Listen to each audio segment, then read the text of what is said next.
nice and friendly to your deliverability professionals in your life. Make friends and keep them close, because they are absolutely a fountain of information. So thank you so much for joining us today. It was really fun. I know I learned a ton. If any other questions come through, let us know. We can look at getting you answers as well. But thank you, everyone, and kick it back to Matt. Thank you very much. I always love hearing from all of you. I talk to you all independently about different things all the time. So great to see you all collaborate as well. Deliverability professionals, we all stick together, because if I haven't seen it, maybe one of you have, and vice versa. So thank you all for your time.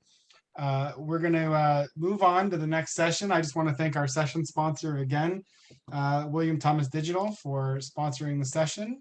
And if I could just have you ladies turn your cameras off, and we'll move you back to the participant pool. And thanks again. We are just in the process of bringing up our next session. Let me, our next session here. So we have joining us Dr. Ada Bartlatt. This one is, this should say Lauren Meyer, not Allison. Allison was on our last session. Apologies for that. We'll get that updated on the slides. That's just a typo on my behalf. Apologies.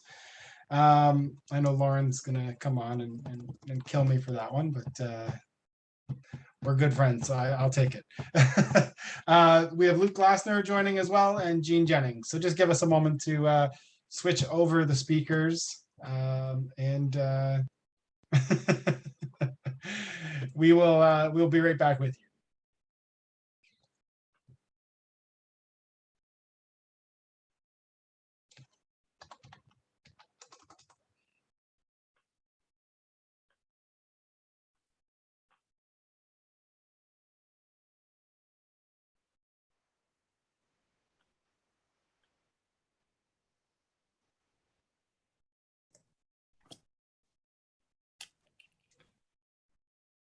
Jean.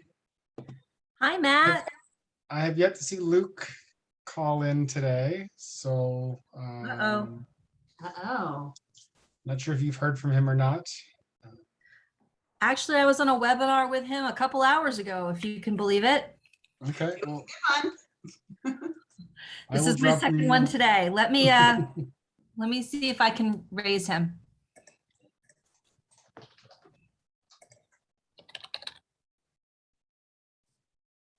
He's gonna get a whole bunch of messages from people. Where are you? Yeah, I haven't received anything from him, so he may just.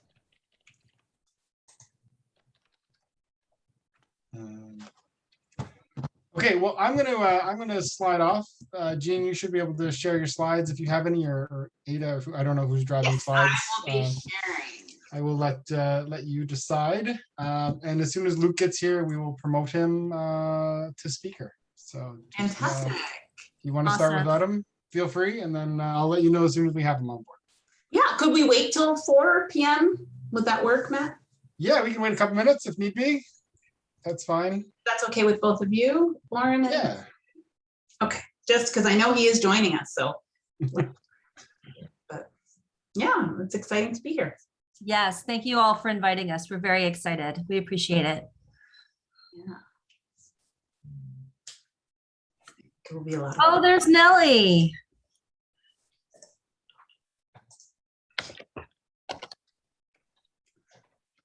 Hi.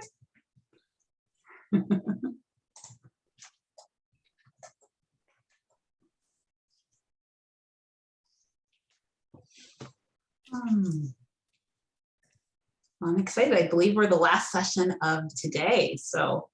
Oh, are we? I believe. How did yours go earlier, Lauren? I think it went pretty well. I got some good feedback. Got a couple questions about the Apple MPP stuff, of course. So there's that. But what else is new, right? Awesome. You're a rock star. You always do well. Well, thanks. Yeah, I'm actually curious today, since we are the last session, if people have enough brain power left to kick ass on our quiz, right? Yeah. I hope so, because it's not easy. It's not easy, Well, but it's it is fun. if you're an expert, I guess. It is fun. It is fun. It is fun. Hey, Stella, thanks for joining us. Hello, hello, hi. Oh, hey, Stella. Ooh, Scott Hardegree's in the house too. Nice. Oh, good. I hope you guys brought your thinking caps. I hope everybody's sharp.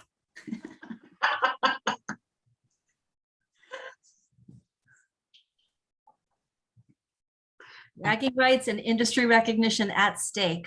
That's right, that's right. Just to confirm with the last minute or so before we get started, can everyone see my screen? It's shared correctly? Awesome. Oh dear. So I've been sending notes to hosts and panelists instead of to everyone.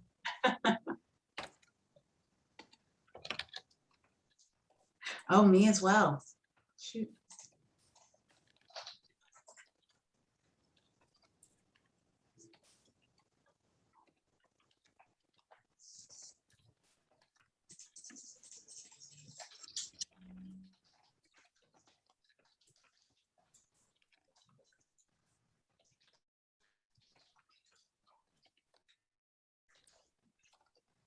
I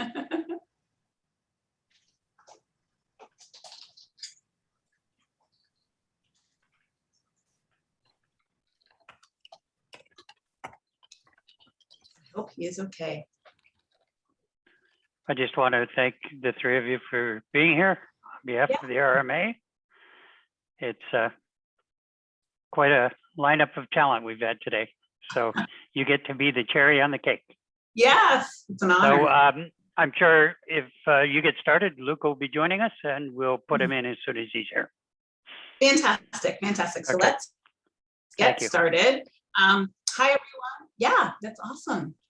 Hi, everyone, and welcome to our session, Up Your Email Marketing Metrics Game, presented by the Only Influencers Email Metrics Project Committee. So we're super excited to be here, and we really thank you for having us. We're so happy to be participating in this Canadian Email Summit. So my name is Dr. Ada Bartlatt, and together with Luke, when he joins us, as well as Jean and Lauren, we are going to share with you this presentation. We are all data lovers and are all members of the Only Influencers Metrics Committee, and we have a variety of different experiences in the industry. And recently we released our fabulous project, our OI Metrics project, which you can access at oimetrics.com. And you can visit the Metrics project to learn more about key email marketing metrics definitions, identify the right metrics to inform your email strategy, and also access helpful links, useful articles, watch some really fun interviews that we've done, and really get a lot of information about email metrics, what they mean, and how you can use them. So today, Jean, this presentation is the fabulous realization of one of Jean's amazing ideas to focus our session today on a lightning round and to turn our session into an email marketing metrics game. And so during this fun session, we're going to test your email metrics knowledge. So I hope that you will play along with us, because we are going to give you time to answer the questions, and feel free to answer in the chat, or you can send it just to us, the panelists, if you want to keep your submissions secret, or feel free to share with everyone. No matter if you share with us or not, feel free to keep track of your scores at home. And if you get every question correct, contact us via the contact page on oimetrics.com, and we will mention you on our website, which is very, very exciting. So I think this will be a lot of fun. We've got a lot of really great questions. So let's dive in, and I will take question one, and then I will pass it along to one of my fabulous co-presenters. So question one, which type of analytics or metrics help you understand the past so that you can make better decisions moving forward? So there's one answer, pick one of the four. Is it A, descriptive analytics, B, predictive analytics, C, prescriptive analytics, or D, animalistic analytics? So, Feel free to put your answers in the chat. Yes, please answer in the chat. Nellie says she thinks it's prescriptive analytics. Okay. Any other answers? We'll I give think you a- stumped everyone else. I don't think anyone else has any idea. Oh, come on. Yes, you guys do. Okay. There we go. Somebody came up with A. Someone has A. All right. 5 more seconds. We've got a wide arrangement of answers. We have a B. We have a B. I have Oh. another B. All right. Oh, there are more coming in, so I'll give it another second. Nice. Ooh. I think it's got to be D. It's got to be animalistic. I mean, right? Come on. I don't know what, maybe. We haven't Kind of got- fun. Animalistic analytics? Yeah, sounds fun. Anyway. Sounds fun. All right, so let's go through the answers. All right, so the answer is actually A, descriptive analytics. So we're going to describe, there's a celebration. Woohoo! We'll describe why in a moment before I pass over to the next panelist. So there are many different types of analytics techniques, but the right approach to use always depends on the question that you want to answer. And there are many different ways you can classify the types of methods that you may use in solving these really interesting marketing questions we all have. But I found that the best set of descriptive words are prescriptive, predictive, and prescriptive analytics. So animalistic analytics was a fun answer we made up and threw in and apparently didn't fool anyone with. And to the best of our knowledge, it doesn't actually exist. But let's focus then on these 3 types of analytics that do exist and that actually are very powerful tools that can be used to help us all with our email marketing. So the first is the answer to the question, and that is descriptive analytics. And the purpose of these types of tools is to understand and summarize the past. So it's helping us look backwards, what happened, and how can I organize what happened, maybe in individual data points, and summarize it in a way that I can make sense of it. These types of analytical techniques help us answer the question, what happened? So looking backwards from today, what happened? How can I describe that? What happened last week, last month, or yesterday? And an example in the email marketing space would be reviewing click-through rates for an email campaign, right? So you send the email, it all happened in the past, people click, your ESP captures that information and you will summarize it. So those are descriptive analytics techniques. They help you understand the past, and then based on that understanding of the past, you can make decisions, hopefully that will improve your program moving forward. The next category are predictive analytics. And predictive analytics, their purpose is to forecast what will happen based in the future, based on what's in the past. So they take one additional step where descriptive analytics just say, hey, this is what happened. Predictive analytics take in what happened in the past and say, I think this is what's going to happen, if they were a real person talking. But they give you an estimate or a forecast for what will happen in the future. So you use past trends to estimate the future, and they will help you answer questions along the lines of what will happen in the future. How do I predict what will happen in the future? Can I estimate sales, for example, based on this new campaign? And so you can look at past data and apply that to a predictive analytics model, and it can estimate sales revenue, for example. Now, prescriptive analytics is one step beyond predictive even.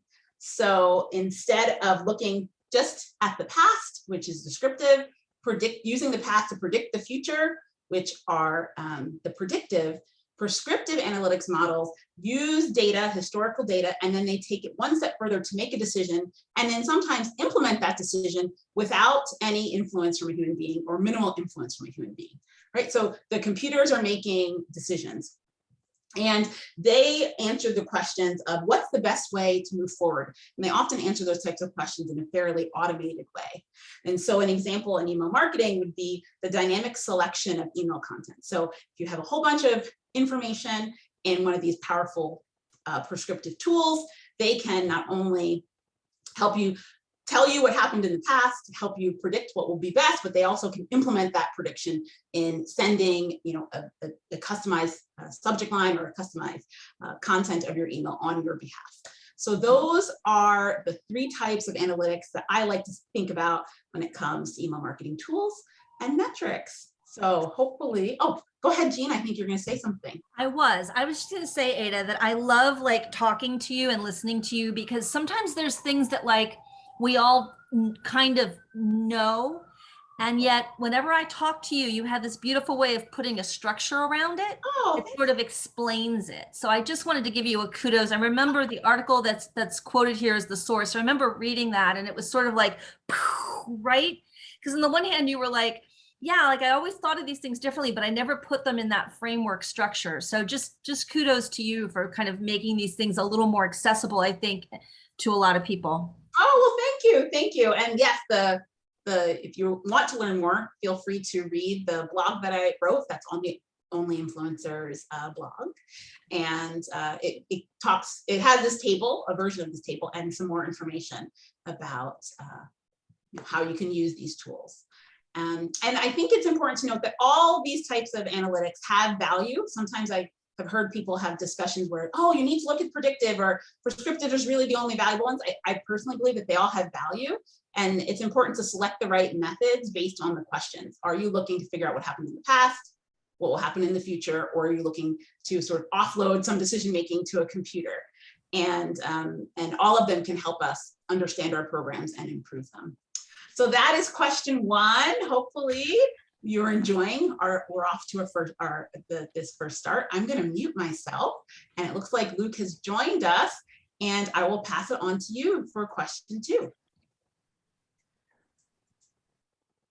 Thank you. Happy to be here. Sorry. Always fun to have your mail server crash when you're trying to log into the session. So let's jump right in. Which of the following are true about unique click-through rate? Unique CTR. Choose all that apply. So A is unique CTR is often referred to as just the click-through rate, or CTR. Unique CTR is calculated with the open rate in the denominator. Unique CTR includes clicks from all recipients. Unique CTR includes a maximum of 1 click per recipient. And remember, there can be more than one right answer. That's why it's choose all you can apply. So let's give everybody a second for all those playing at home. I feel like we need some Jeopardy music or something. Do do do do do do do do do do do do do. Oh, there we go. We've got a D. Oh, we've got an A and a D. Who else is going to be brave and put it out there, man? Oh, we have just a D. Anybody else? Ah, we have a CD. And a D. An A and a D. D is really popular. It is. Shall it be time for that to show the answers? Yes. Okay. Okay, so the correct answer is A and D. Unique CTR, we usually don't bother to say the word unique. We just call it the click-through rate. But the unique click-through rate includes a maximum of 1 click per recipient. So let's take a look at some of the other answers and what they really mean. So there's also B, but that's not the click-through rate, that's the click-to-open rate. If you're using opens as the number on the bottom, that's the denominator, then you are actually calculating the number of people that clicked over the number of people that opened, which is different than the click-through rate, which traditionally is calculated as the number of clicks divided by the number delivered, or the number sent minus bounces, depending on how you want to call that. Unique CTR does not include the clicks from all recipients. It includes 1 click per address. So that one would actually be total click-through rate, although not many people really use that. Think of it this way. Unique is the number of people that took the action. Total is the number of times they took the action. So if all 4 of us clicked on an email and I frantically was trying to log in and clicked on it 7 times, it would be 4 unique clicks, and I would have 7 total clicks, and the rest of us logged on, no problem. So that would be 11 total clicks total. And that is the difference between unique and total, right? Did I do my math right? Might be 10. Don't quote me. Nice, well done, well done. And I'll just like to add in that if you want to learn more about these related metrics, Jean wrote an amazing article also on the Only Influencers blog called Click, Click, Click, which click metric is most important for your email campaign. So feel free to access that one. All right, are we ready for question 3? Okay. Yes. I'm so excited. This one's mine. All right. So my question to you all, how do you calculate the email click reach rate? Choose just one answer. So one would be cumulative unique clicks divided by a single email quantity sent. Option B is cumulative unique clicks, same thing, divided by the size of the send audience over multiple sends. 3, cumulative total clicks divided by the single email unique opens. D, cumulative total clicks divided by the size of the send audience over multiple sends. This one is a little trickier. Maybe, is this one a little harder than the last one, do you guys think? What do you guys think? I think so. I think it might be. You've But got I'm sure like, our audience can get it. you've got like a 25% chance, ladies and gentlemen. More if you can, Google more really if you fast. can eliminate. There you go. So we got a B, Yeah, for we got a these. B. Any more answers? Oh, come on, guys, take a guess. A or B? Okay. B. Okay. Ooh, we got a D mixed in.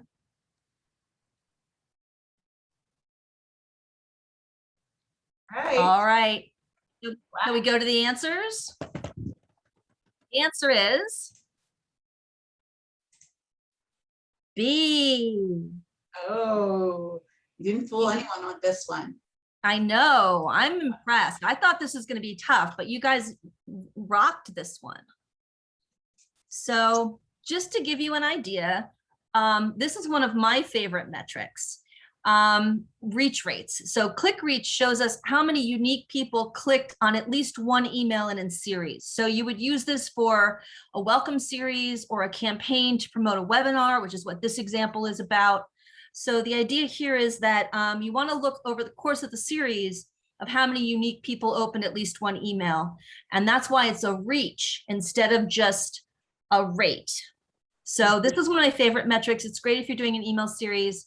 And I wrote about it for the Webula blog earlier this year for their metrics series. So please check that out. If you're not using reach rates, check out the blog because this is the best way to track performance on any kind of a multi-effort campaign. Amazing. Awesome. So moving on to question number 4. Woo! All right, shocker. I'm taking the deliverability question. So, all right, here we go, guys. So for this one, what we're asking here is what is the most important metric or maybe the most impactful metric for email deliverability? And we want you to choose one here. So your options are A, bounce rate, B, delivered rate, C, open rate, D, click-through rate, E, unsubscribe rate, or F, your spam complaint rate. Okay, that's all you're saying. My voice is not as good as Luke's. He's got This is a tough one, Lauren. I know it is, but it's very, very important for you folks that are actually trying to hit the inbox. So I hope you guys guess correctly. I like Matthew Vernhout's answer, all of the above, which is true. You should definitely be checking all of your metrics, not just the one that we're looking to have in our answer here. But if you had to pick just one, which one is it? Okay, we've got to vote for C, the open rate. Okay. Ooh, another A, another C. C. Oof, A and C are hot. Yeah. Hot, hot, hot. Oh, come on. A few more people out there to weigh in. Ooh, another C. Mm. F, we've got an F. A D, if I had to choose one, D is click-through rate. C, open rate. We've got literally all the answers, I think, except maybe B. All right, should we make the big reveal? Let's do it. Yeah, all right. So the votes are in. And if you guessed spam complaint rate F, you would be correct, my friends. And the reality here is that mailbox providers are looking at really like hundreds of different factors when they're determining what emails are going to be delivered to the inbox and which ones are not. But one of the signals that carries by far the most weight with mailbox providers is the spam complaint rate. And this is because it's just such a clear indication directly from that recipient that you're sending to that the mail is not wanted, even if that person actually did sign up to receive that mail at some point. So while I want to encourage you guys to be reviewing all of your metrics on the screen right now, including not just your spam complaints, but also your bounces and delivery rates, your open rates, your click-through rates, and your unsubscribes. And I want you to do this over time, as well as at the destination level, to be on the lookout for problematic trends that are going to help you identify inbox placement issues really early and give you clues about potentially kind of what's driving them. I would say, a lot of you guys actually agreed with open rate as being kind of the most important here. And I will call out that while I do not think that that's the most impactful, it actually is the spam complaint rate. If you're trying to look at your inbox placement rates and figure out what's going to work and what's not, look at them at the destination level, because then you can see those trends, right? If you've got a 30% open rate across the board, but it's 6% at probably Hotmail, you know that you're going to the spam folder a bit with Hotmail, right? So in general, try to keep your spam complaint rate below a range of like 0.02, 0.03%. That is super low, and I get that.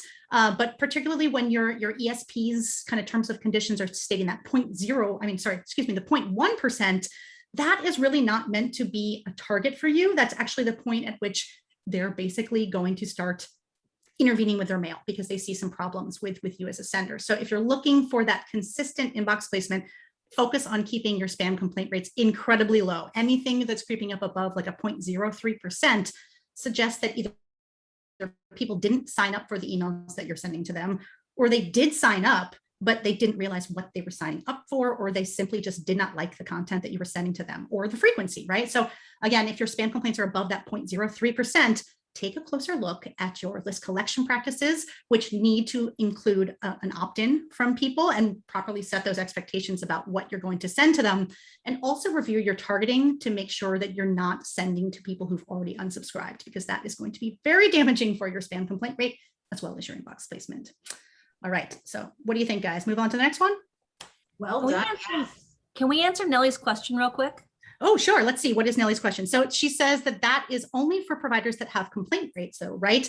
I think less for B2B. I don't have many Gmail and Outlook, and those are kind of the emails that are on her list, right? So that is a very, very good point. And Nellie, thank you for raising that, because that's super important for us to touch on. I would say really like spam complaint rates, you don't really want to be looking at them from a sense of like, oh, well, it seems high, it seems low. Really look at them like at that destination level and try to use that as a proxy. Because figure, if you're targeting people the same at Gmail, at Hotmail, at Yahoo, at all of those B2B domains, the reaction from the users is probably going to be pretty similar unless they have a very different kind of distribution, right? So, if your spam complaint rate is high with the places where you can track it, chances are they're also high with Gmail. You just don't have access to that information. So use those as a proxy, as a way to kind of understand that better. Awesome. Thank you for the question. So is it time to move on to question number 5? Let's move on to number 5. Let's do it.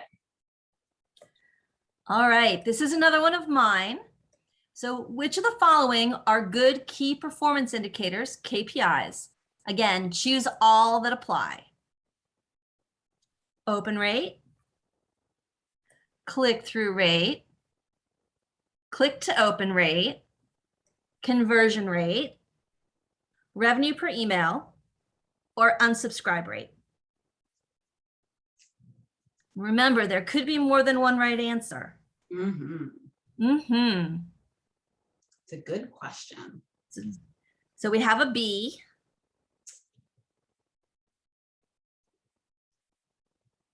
Let's give other people, B, D, E. E and D. E and D. They all kind of rhyme so far. Kind of feel like we're doing Sesame Street in the alphabet song, don't you? That's right. Not all of them. All right, D, E, B, and D. Wow, this one's all over the map. A little bit. Little bit. Let's give people like 10 more seconds to get your answer in. Remember to keep track of your scores. This is all honor system. But if you get them all right, let us know. Go to OI Metrics and let us know with the comment form, and you will get industry recognition. Yes. Getting them all right. PDF. All right. Shall we show the right answer? Let's do it. All right. Conversion rate and revenue per email. Those are the two KPIs. So nice job. A bunch of people got it right. So why would we say this? Why would we say it's conversion rate and revenue per email and not open rate or click-through rate? So here is the reason. It's very important to know the difference between your diagnostic metrics and your business metrics.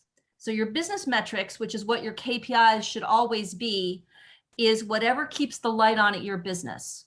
So whatever is going to, in most cases, generate revenue, although sometimes there's something else that keeps the lights on at your business. But that's really what you want to use as your KPIs. The diagnostic metrics are things that show you how people are engaging with your email. The diagnostic metrics give you insight into which levers to move in order to improve your business metrics. So for instance, that's why you always want to have your business metrics as a KPI. Even if you're testing something like a subject line, you can have a subject line that drives more opens, right? But if it doesn't drive more people to actually convert at the end of the funnel, that's not actually the winner of that test. And if you're using something like an open rate on a subject line test as your KPI, you could actually be taking your program in the wrong direction. So be very careful with that. All right, we got a couple more. Should we go on to number 6? Let's do it. Number 6. Woo, number 6.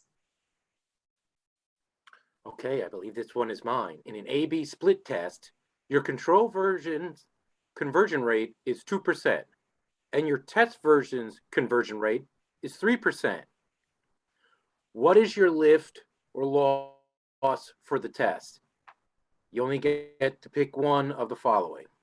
So is it 1%? Is it not statistically significant?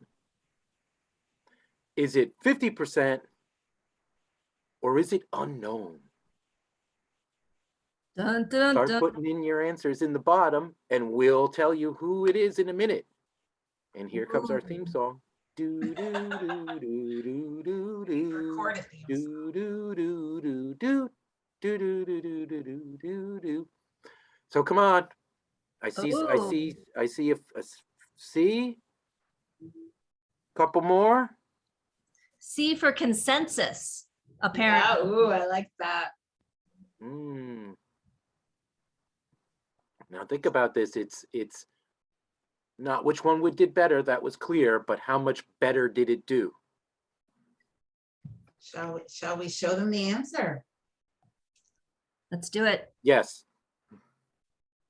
Okay, so if I change my conversion rate from 2% to 3%, I've increased it 50%. 1 percentage point is half of 2 percentage points.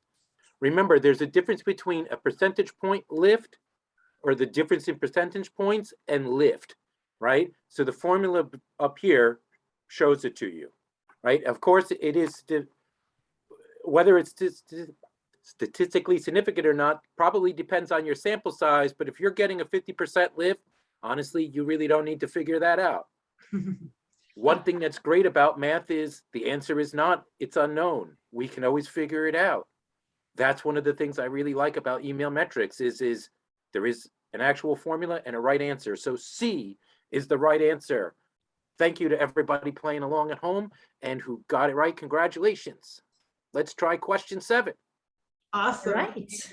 Awesome. Here we go. All right. So for this one, we want to know who within your organization should understand and love email marketing metrics. And your options are A, email marketing specialists, B, email marketing managers, C, directors of marketing, D, vice presidents of sales, E, chief marketing officers, and F, owners, CEOs, and presidents.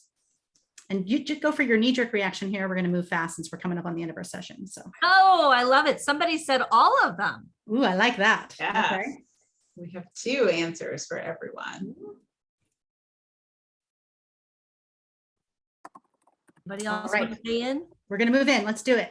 All Do right. So the answer, as Al has already said and Nellie already said, is everyone. Yes, of course, for sure. One of my favorite things about email is that it's a very data-rich channel that allows organizations to track their progress, to test and learn from what's working, and to produce better results by making data-driven decisions about their email marketing program. But none of that can happen if you're not asking the right questions, if the results of your email performance aren't properly tracked and understood, aren't questioned, aren't socialized and applied, aren't celebrated within your organization. So make sure that you're educating your teams about email metrics, not just those that are steering your email ship, but many different stakeholders within your company, enabling you to have better conversations and ultimately to make better decisions as an organization.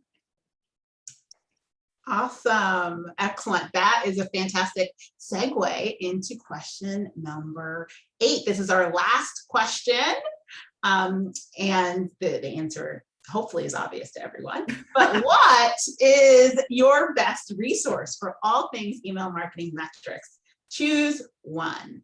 So the first is Clubhouse, which I think it might be social media on the other slides. I apologize for that typo. Google, the Only Influencers Email Metrics Project website, or Reddit. What are your thoughts? So social media, Google, Reddit,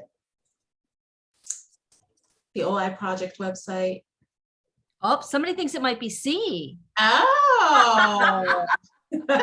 Another nice soul said it was us. I think, well, we'll just move on because we are almost at the end of our session. So hopefully, and most people that answered did pick C, which is the Only Influencers Email Metrics Project. And there are many resources out there to learn about metrics and how we can all use them to improve email marketing. But we believe, perhaps a bit biasedly, that the OI Metrics Project is the best resource for all things email metrics. And so you can visit the Metrics Project website, oimetrics.com, to find information about key email marketing metrics and their definitions. You can also learn how to identify the right metrics to inform your email strategy and access helpful links, useful articles, and some really amazing interviews that the committee members have participated in with industry experts to learn more about how you can apply some of these metrics in practice. So if you're a data lover like us, we would love for you to join our committee if you're interested in making fun surveys like this and having productive, but also a lot of fun meetings, I will say. We would love for you to reach out to us, and feel free to contact us at the contact page on the website, only oimetrics.com, and let us know about your interest and we'll reach out back to you. And similarly, if you have a question about metrics, or if you'd like to suggest some additional content, something you found very valuable and really related to the world of email marketing metrics, feel free to also reach out to us via our contact page, because we're always adding more to our website. Okay. We thought it might be nice to tell you a little bit more about OI. Once again, thanks for joining us. So we are a community of email industry professionals. It's a membership organization. It's $200 a year or $20 a month. We host weekly Zoom meetings. This is a picture of one where we discuss industry topics. We actually will be meeting this week to discuss the MailChimp acquisition. And we also have George Schlossnagel from SparkPost will be on to talk about Apple's mail privacy protection and what that means for email engagement metrics, based on an article he wrote for the OI blog. So it is members only on Thursdays, but if you'd like to join us, find me on LinkedIn or shoot me an email, and I'm happy to see if I can hook you up with a guest pass. We also run the Email Innovation Summit, which hopefully will be live in Las Vegas again next summer. We've done 2 rounds of virtual, so it'd be nice to be in person again. So if you're interested in OI, reach out to me. I'd love to talk to you about it. We would love to have you join us. Amazing. Awesome. Well, thanks to everyone for attending and for playing. It was really fun for all of you to answer and see the answers come in. And yeah, on behalf of the committee, we had a lot of fun creating this presentation. I had a lot of fun delivering it as well. And I hope you had just as much fun playing along with us. So thanks so much. And I think Thank you, Matt. Thank you, Derek, for inviting us. Yes, definitely. Thank you. Thank you, Matt and Derek, for the for having invitation. us. And we may have a minute for questions. Thank you. Thank you for proving that email can be fun. Yay, excellent. And if you got them all right, send us a note to get that industry recognition. That's right, that's right. I did see there was one question that came in through the Q&A box, but you answered it around how to get involved. So I just filled it in and said, just go to the OI Metrics website. So Yeah. I want to thank you all for joining. Luke, apologies for the connection That's okay. issues up front. We got you connected, so happy you could join us. Yeah. Thank you again for your time and your commitment to the industry. And I love the fact that we all talk metrics. And I think the one thing, if anything's been proven over the years, if you ask 6 people about metrics, you'll get 6 different answers. So there's a long way to go for standardization. And I know we've been trying for a long time on some of those things. And every time we make a little bit of progress, but we're getting there. For sure, for sure. We'll Hey, get you there. can always just say it depends. It depends is a great answer. So. Every time it depends.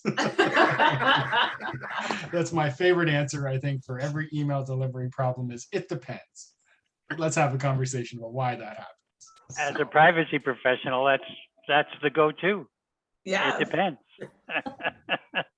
Absolutely. Yeah. Absolutely.